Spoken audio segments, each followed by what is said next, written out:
Welcome back to the channel. We've been missing in action for We a while, have. haven't we? We've been busy. We've had some big decisions to make over the past couple months. Yep. We finished up some things around the house, finished the garage. Mm-hmm. And we've been deciding what to do with the camper, with the Jayco. Yep. And we didn't really, we weren't enthused about traveling with it. Nope. Neither is Zero there. No. He's barking in the background. But we winterized it, and it's been sitting there all winter. Yeah. And so this spring, we wanted to do some traveling because we just got everything on the house done. Yep. So we can go enjoy being out and about again instead of trapped. And then we looked at it, and every time we went wanted at to it. go somewhere like, maybe not. Well, we did have an interesting thing happen to it. I didn't film this, but I was just I was in the process of cleaning it up. But we had the camper turned off all winter, and I Yep. turned off the fridge and left it open a crack to air out. And then it's been plugged into power, shore power there, but everything's been off because it just kept the batteries charged. Yeah. Because otherwise the batteries would go dead, even with the solar on the roof. Yeah. The batteries went dead anyway. Yeah, they did. So something was not quite working right there. I don't know what it was, but I don't use the solar anyway, so I didn't No. really care. So I came out one day because I've been unplugging it and plugging it back in on occasion when I've had to mow the Mow lawn lawn, yeah. or make a change or something. And I came in one day and I just said, I'm going to check this because I washed the roof and I washed Oh, the yeah. RV the one Check day for leaks because there always. was mildew all over the roof. So I said, well, I better check the inside and make sure there's no leaks. So I went inside and I saw a little water on the floor by the fridge. And I'm like, here we go. And so I'm looking around and I open up the fridge is open a crack and I open it up and it's filled with water. All the trays are filled with water. Yeah. The whole refrigerator is It was water. like one day from flooding everything. Yeah, it was. It was literally hours from flooding the whole RV. And I'm like, what is going on here? I thought maybe something leaked down into the fridge from the roof because I had a lot of water on there. So I opened up the freezer, and the freezer was a solid chunk of ice. And what had been happening was when I unplugged and plugged the RV back on, the refrigerator would turn back on. The never chill tried to chill. Yeah, so once you turn it off, and then you plug it and unplug it from shore power and plug it back in, the refrigerator turns back on. Yeah. Automatically. So what had been happening was the refrigerator door was open. The refrigerator had been running for probably a couple weeks. Yeah. It developed a huge ice block in the freezer, and then the ice block was melting because both the freezer and the refrigerator door were open, draining down into the fridge through the channel in the back, and then filling it up. So. So so fortunately it didn't flow out anywhere. No. It just a little couple drips on the floor, and I caught it just in time. So that took about 3 days to thaw out and get that back, and then Lots of towels, lots of buckets. yeah, and so after that, we decided that we were going to put the RV up for sale. Yep. So we listed it on, I don't know, RV Trader or somewhere or like that, yeah. Facebook or wherever. And I think we started listing it. I think we paid about $52,000 for this. Yeah. And we listed it at, I think started at what, 38? Yeah, I did 38. 38, 36, 38. Didn't get any response on it at all. This has been a couple months. And so we were thinking about trading it off. We were thinking about going back to a Class A, like a diesel. A diesel. Because we were trying to find one exactly like the one we had. So we were going to trade it off. So I called around, got some trade prices. The trade prices were like abysmal. $25,000 or Abysmal. just ridiculously low. And so I saw this email pop up from Camping World. Said, well, we buy your RV. And I said, interesting. So I started looking around. I saw Lazy Days buys RV, General RV buys RVs, and I said, you know what? I'm gonna contact each one of them. Well, Camping World got back to me right away. Yep.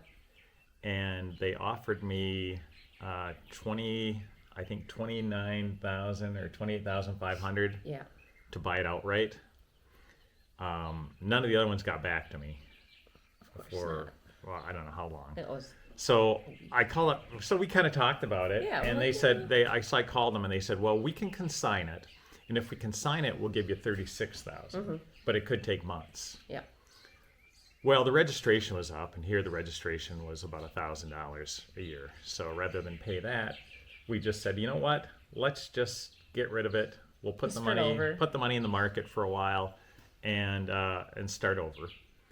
So I called them and I haggled with them a little bit and got them up to 30,000. I just basically said, hey, you know what? Will you do 30? And they came back and said, yeah. we'll do that. You can drop it off tomorrow, and we'll cut you a check. And I said, okay. So we cleared everything out. Yeah. We took it into Camping World the next day. Yeah. It took them probably an hour to screw around, and they didn't know. Nobody had knew. no idea because what it's was all going on. corporate. It was all corporate. So the local branch had no idea, and so they had to call. Well, yeah, I had to give them the paperwork and mess around. They said, well, okay, we're gonna do an inspection. Yeah. And then we will call you, and if everything goes okay, we'll cut you a check here. Yep. Like, okay, good deal. So we dropped it off. Waited. Few days, didn't hear anything. Just called them up. I said, well, what's going on? And they said, okay, well, It's in the mail. we got the inspection. You know, your check's gonna arrive in the mail.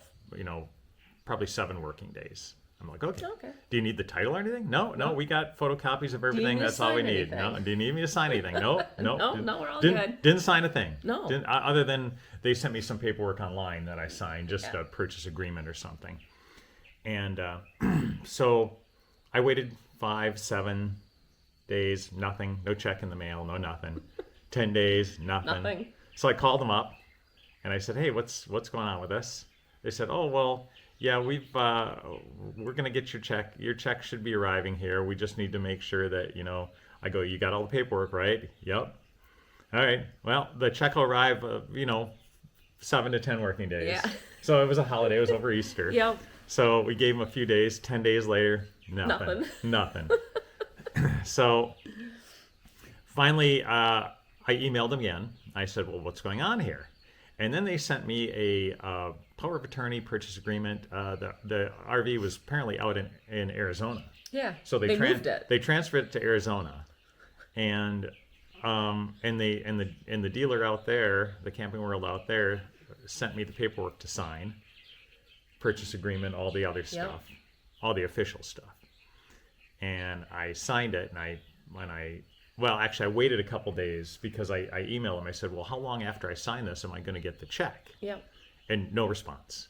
So I waited probably, 3 or 4 days? Yeah. And finally they sent me another email. They said, well, we've sent you paperwork. You need to sign this. I'm like, okay, well, fine.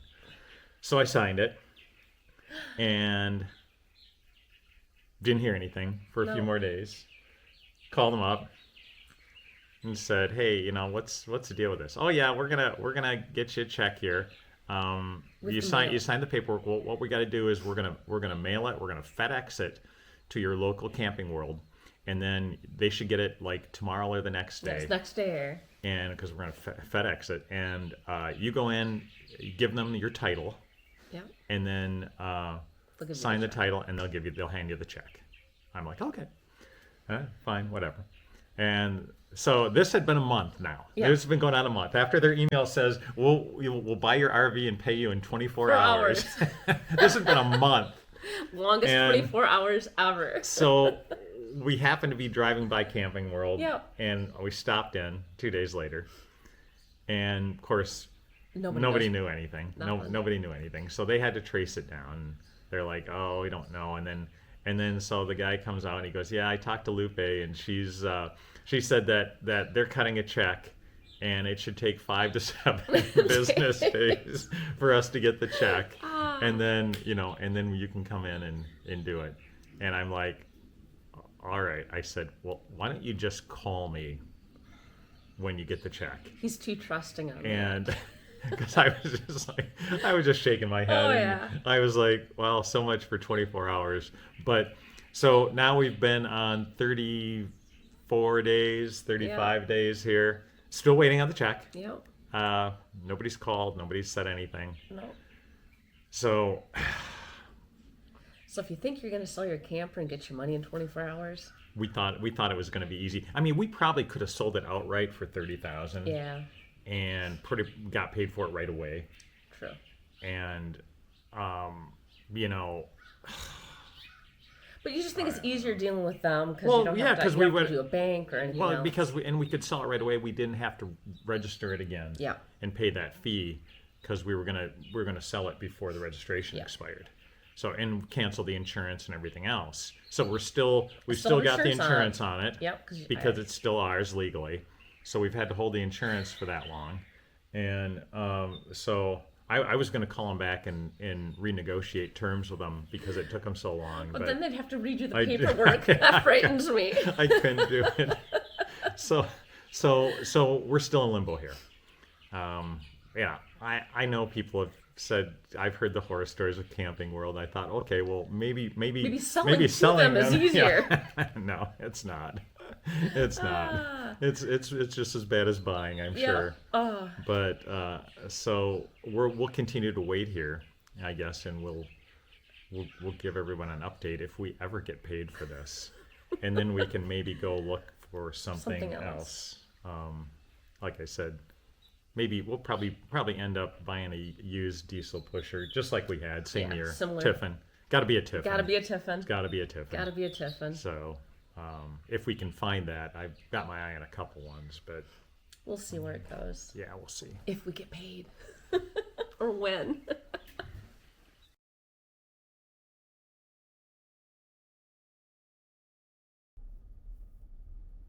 Hello, sir. Hello. So what did we just get to do? Go to Camping World again. Yay! Let's take a tour through the parking lot. Oh, yeah. Since Since we're here. clamoring through here. Yeah. This looks like the. Down and disabled. I don't know if this is the service area. I don't know. Okay. Well, 35 days later, we finally picked up a check for the RV. Yep. They called me and said the check was in, Yeah. and so we came in and picked it up, and Which was the most painless part of this whole process. the check Once they finally got there. Yeah, the check was the right amount. I gave them the title, Yep. Didn't sign anything on the title, and but that was it. yep. So We're RV-less right now. I guess we're RV-less, but we have a little bit of money. Yep. Unfortunately, it took so long, but Here we are. what we were gonna do is we were thinking about selling the truck because registration was due Yep. at the same time of the camper, and we wanted to do it all at one time, but I didn't want to sell the truck until this transaction was completely finished Yep. because I didn't trust that It was things were going to go gonna through. smoothly. No. Yeah. So we had to pay the registration on the truck again, which was I think like $600 or something. Yeah. So we'll probably hold on to the truck for a while, Yep. Just see if we and need it. because I did have a pretty good offer from I think it was Carvana Carvana, yeah. on the truck, which was way more than I expected, but so I don't know. We'll see where that goes, I guess. And we'll probably end up just selling it because we just don't use it. We I really mean, don't. we- It's just there. We used it for hauling the RV. We use it maybe to go pick up lumber or something every once in a great while. Yeah. But we've still got a trailer that we can tow with the Jeep. Yep. And the Jeep works And fine for that. The truck just sits outside all the time. Yeah. So we'll probably just sell it and see how that goes. As long as the Jeep stays reliable. Yep. Well, fairly reliable. Other than a big The rattle. Yeah. Yes, we hear the rattle. Yes, it bothers us. But other than that, it was a painless process once we finally got it in. But It was no 24 hours, but no. it was no 24 days. That's why I said how ironic it would have just been 24 days instead of 24 hours. 35, I guess. It's the deal's done. Yep. Now we have to go on the search for something else. Yep. I'm still leaning towards a Class A again. Yeah, something like we had. Yep. I don't know. I guess we'll cruise the used classified ads and maybe check out the dealers. Most of the dealers are down in Florida, so road trip. yeah. So we might have to take a trip down to Florida and just see. Not that I care if I buy it from a dealer or not, No. because a dealer doesn't do anything. No. I mean, they do things. They make promises that they never keep. We have this repair department. they complicate the sales process. Yeah, because when we sold ours personally, just to another personal individual, that was super easy. Yeah, that was simple. We just made up a bill of sale. Yeah. They transferred the money and it was done. It was done. So Way quicker than going through a place. we didn't have to go through a sales pitch and do all that. Yeah, we offered no extra warranties or anything else. Yeah. Or So I'm thinking we can get a way better deal on a private sale than we can from a dealer. yeah. So we'll probably look into that unless there's a dealer. I know the dealers are buying them for literally nothing. Yeah. So there might be some deals to be had. Who knows? I guess we'll go and check it out. Yep.